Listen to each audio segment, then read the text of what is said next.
guys, welcome back to another video lecture on Arch Biomes. I am Humaira and आज के इस video में we are going to talk about water and ionic regulation in freshwater, marine water and brackish water animals. Now before starting the video, let me tell you guys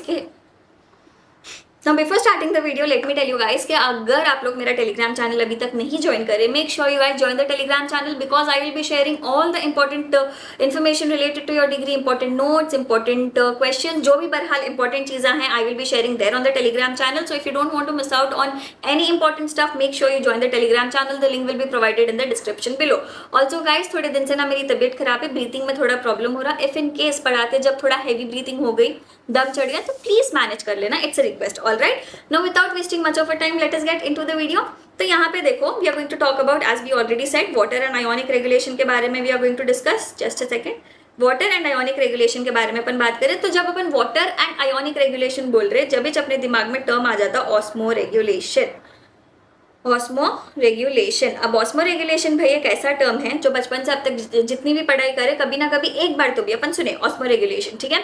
अब now you can't deny the fact कि आप लोग osmo regulation term नहीं सुने, दो you don't know the meaning, that's fine, but you have come across this word called osmo regulation. आपके high school में भी टॉपिक रहता है, आपके इंटर में भी टॉपिक रहता है एंड आपके डिग्री में भी टॉपिक है. So this is an important topic. And क्योंकि ऑस्मो रेगुलेशन टर्म आप जानते हैं तो थोड़ा बहुत आपको ये टॉपिक से फेमिलियरिटी है, तो आप लोग ना इजीली समझ जा सकते हैं. एंड तक वीडियो जरूर देखो and if in case you find the video helpful, you know what to do, give it a like. So yes guys, तो ऑस्मो रेगुलेशन को डिस्कस करेंगे इधर. When we say osmoregulation, अपन क्या बोल रहे हैं? Water ionic regulation, that's osmoregulation. Simple. और सिंप्लीफाई अगर मैं करके बोलूँ तो ऑस्मो रेगुलेशन एक ऐसा प्रोसेस है जो ऑर्गेनिजम्स की हेल्प करता ताकि उन लोग ना वाटर और आयोनिक कॉन्सेंट्रेशन अपनी बॉडी में रेगुलेट कर सके in order to maintain homeostasis. That will become the definition of osmo regulation.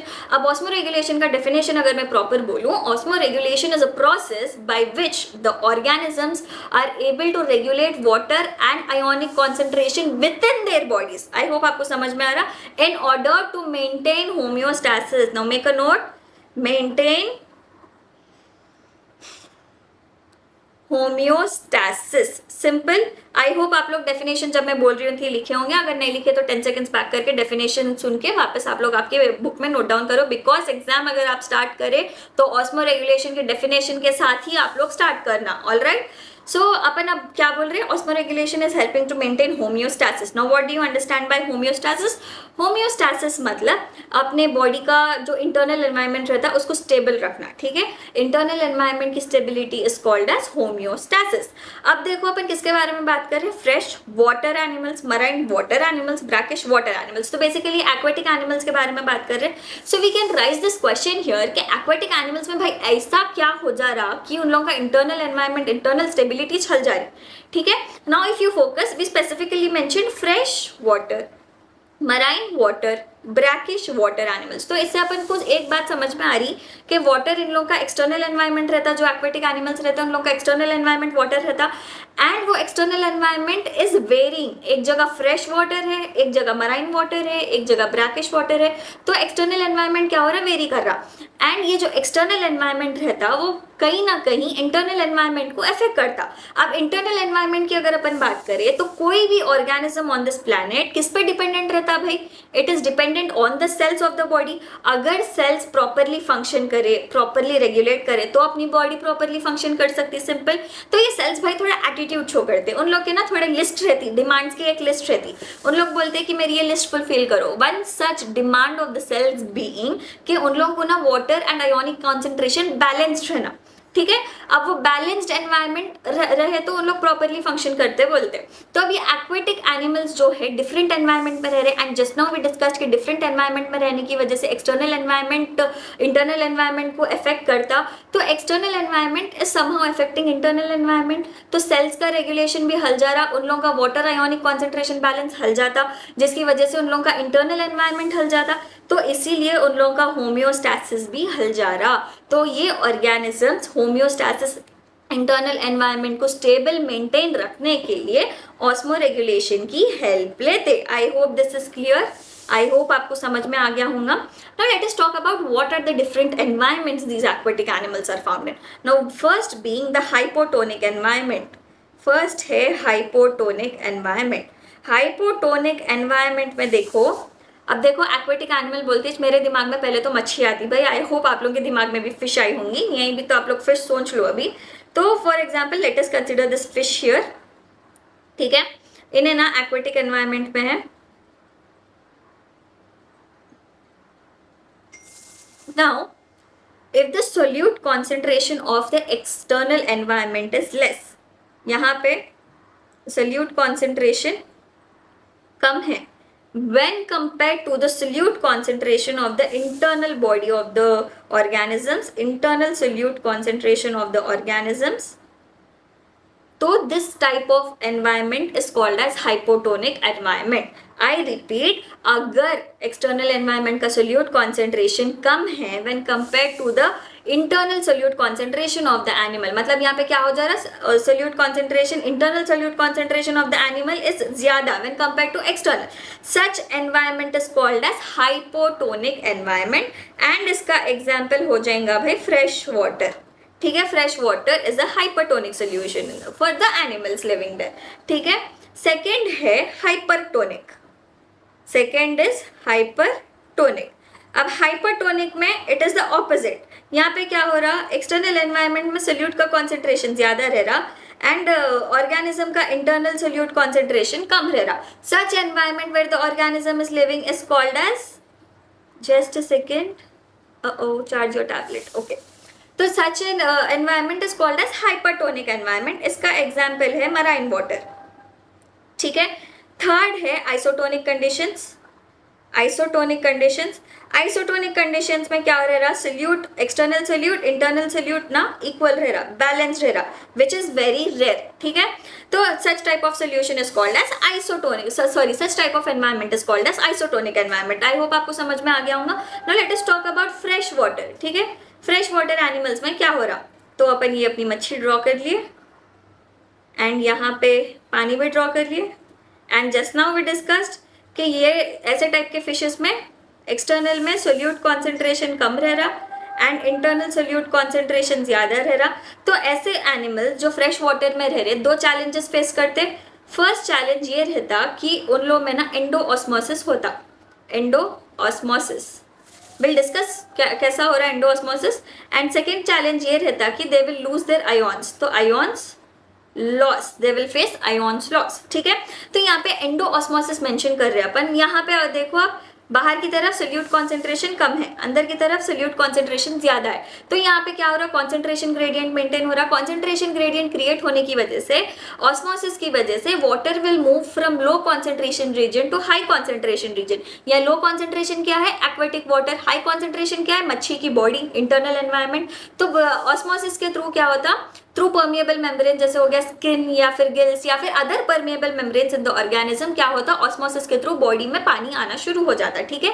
एक तो है gain of water, that is called as endosmosis. Second है आयोन लॉस। अब देखो यहाँ पे कॉन्सेंट्रेशन ग्रेडियंट है, बाहर की तरफ कम आयोन्स है, कम सोल्यूट है, अंदर की तरफ ज्यादा सोल्यूट है। तो बॉडी में के आयोन्स क्या होते हैं, बाहर चल जाने की कोशिश करते हैं to maintain the concentration gradient, ठीक है। डिफ्यूजन के थ्रू होता है ये प्रोसेस, ये बहुत नेचुरल प्रोसेस है। तो ये प्रोसेस को उन लोग मेंटेन करने के वास्ते आयोन्स चल जा रहे बॉडी में से, तो यहाँ पे एसेंशियल आयोन जो बॉडी के लिए जरूरी है वो भी चल जाया करते। तो अब उन लोग को ये दो चैलेंजेस फेस कर रहे हैं फ्रेश वाटर ऑर्गेनिजम्स। तो अब ये चैलेंजेस को रेक्टिफाई करने के लिए उन लोग ना अडेप्टेशंस करते हैं ऑस्मो रेगुलेशन के थ्रू। फर्स्ट अडेप्टेशन बीइंग, उन लोग में अडेप्टेशंस क्या रहता कि देखो एंडो ऑस्मोसिस हो रहा, पानी ज्यादा भर भर के आ जा रहा बॉडी में, तो वो पानी को ज्यादा उन लोग निकाल देने की कोशिश करना। तो उन लोग ना डाइल्यूट यूरिन सेक्रेट करते, they will secrete dilute urine. अब डाइल्यूट यूरिन सेक्रेट कर रहे तो क्या हो रहा है, एक्स्ट्रा पानी जो भी आ रहा वो निकल जा रहा। और इन लोगों की किडनीज जो है they are well adapted to behave like this, ठीक है। सेकेंड है आयोन लॉस, बोल रहे हैं अपन, आयोन लॉस हो रहा तो इंपॉर्टेंट आयोन्स भी चल जा रहे, दे कांट डू दैट कि इंपॉर्टेंट आयोन्स भी बॉडी से निकल जाना। तो उन लोग क्या करते हैं, उन लोगों के पास ना स्पेशलाइज्ड सेल्स रहते, इधर इन गिल्स और ऑन द स्किन, किधर भी उन लोगों के पास ना स्पेशलाइज्ड सेल्स रहते हैं। वो स्पेशलाइज्ड सेल्स क्या करते, आयोन्स को पकड़ के बॉडी में एक्टिवली ट्रांसपोर्ट करते। सिंपल। ना स्पेशलाइज्ड सेल्स, व्हेन वी से स्पेशलाइज्ड सेल्स, फिशेस की अगर स्पेसिफिकली अगर अपन बात करें तो फिशेस में गिल्स रीजन में we will find chloride cells, chloride cells जिसको अपन आयोनोसाइट्स भी बोल सकते हैं, ठीक है। तो ये सेल्स क्या करते, एक्टिवली आयोन्स को बाहर से अंदर की तरफ ट्रांसपोर्ट करते, ठीक है। सो दिस इज हाउ उन लोग कॉम्पेंसेट कर रहे हैं ion loss. Apart from this ion loss एक और तरीके से कॉम्पेंसेट कर सकते हैं उन लोग, they will feed on organisms, जहाँ पे उन लोग के जो भी आयोन्स लूज हुए वो उन लोग वहां से गेन कर लेते। तो third, they can gain through diet, ठीक है जी, सिंपल है। सो ये चैलेंजेस इन लोग फेस कर रहे हैं, उसको चैलेंजेस को ओवरकम करने ये सब चीजें उन लोग कर रहे, ठीक है। So that was all about fresh water, simple. Next हम बात करने वाले हैं about marine waters. Marine waters में इसका ऑपोजिट रहता, आई एम सॉरी, ओके। तो मराइन वाटर्स में क्या होता, इसका ऑपोजिट रहता, बाहर की तरफ क्या है, सल्यूट ज्यादा है एंड अंदर की तरफ क्या है, सल्यूट कम है। तो इसका ऑपोजिट रहता, इधर एंडो ऑस्मोसिस हो रहा तो यहाँ पे वाटर लॉस होता। First challenge what marine fishes will face is water, just a second, water loss, ठीक है। Second challenge what they will face is, वहां फ्रेश वाटर में क्या हो रहा, आयोन लॉस हो रहा, बट यहाँ पे आयोन गेन करते हैं लोग, they will gain excess of ions, ठीक है। तो ये दो चैलेंजेस फेस कर रहे मराइन ऑर्गेनिजम्स। तो अब इसको ओवरकम करने क्या करते हैं, इसका ऑपोजिट करते हैं, फ्रेश वाटर का ऑपोजिट करते हैं। So what is happening here, water उनकी बॉडी से लॉस हो रहा। और एक पॉइंट, फ्रेश वाटर में क्या हो रहा, क्योंकि उन लोगों की बॉडी से ऑस्मोसिस की वजह से ही पानी आ जा रहा है, एक और अडेप्टेशन ये रहती कि they will not drink water, ठीक है। वेर एज मराइन वाटर में वाटर लॉस हो रहा, बाहर की तरफ सल्यूट ज्यादा है। अपन अभी डिस्कस करें कि water will move from low concentration region to higher concentration region through osmosis. तो यहाँ पे लो कॉन्सेंट्रेशन मराइन वाटर में लो कॉन्सेंट्रेशन कहाँ है, बॉडी में है, एंड एनवायरमेंट में हाई कॉन्सेंट्रेशन है। तो पानी अंदर से बाहर चल जाने की कोशिश करता, जब पानी अंदर से बॉडी के बाहर जा रहा तो वाटर लॉस हो रहा। अब वाटर लॉस को कॉम्पेंसेट करने के लिए these marine fishes, marine organisms will start drinking lot of water, ठीक है। They will start drinking lot of water, drink lots of water, ठीक है। ड्रिंक, फर्स्ट अडेप्टेशन तो ये है, they will drink lots of water. Now since they are drinking lot of water, पीने की वजह से बाहर क्या है, सोल्यूट ज्यादा है, बहुत सारे आयोन्स बॉडी में आ जा रहे, तो आयोन्स गेन कर ले रहे उन लोग। अब वो आयोन्स गेन कर रहे उन लोग, अब देखो बैलेंस रहना अपनी बॉडी में, तो ज्यादा आयोन्स भी उन लोगों के लिए अच्छा नहीं रहता। तो एक्सेस आयोन्स जो रहते उन लोग बाहर बॉडी से निकाल देने की कोशिश करते, एंड वो बाहर आयोन्स निकाल देने के लिए उन लोगों के पास ना again they will have specialised cells which are called as chloride और आयोनोसाइट्स। मतलब फिशेस में chloride and ionocytes, other organisms will have specialised cells on their skin, chlorides और आयोनोसाइट्स, ठीक है। ये क्लोराइड्स और आयोनोसाइट्स किस में हेल्प कर रहे हैं, फ्रेश वाटर ऑर्गेनिजम्स में आयोन्स को गेन करने में हेल्प कर रहे हैं, but here in marine organisms they are helping to remove the ions. Apart from that दूसरे एनिमल्स में सॉल्ट ग्लैंड्स प्रेजेंट रहते हैं, सॉल्ट ग्लैंड्स, जैसे एक्वेटिक बर्ड्स, सीगल्स में, या फिर एक्वेटिक रेप्टाइल्स जैसे टर्टल्स में अपन को स्पेशलाइज्ड ग्लैंड दिखते हैं जो नोज, माउथ या नॉस्ट्रल्स के पास प्रेजेंट रहते हैं, जिसको अपन सॉल्ट ग्लैंड्स बोलते हैं। These salt glands will help in eliminating any excess salt from the body.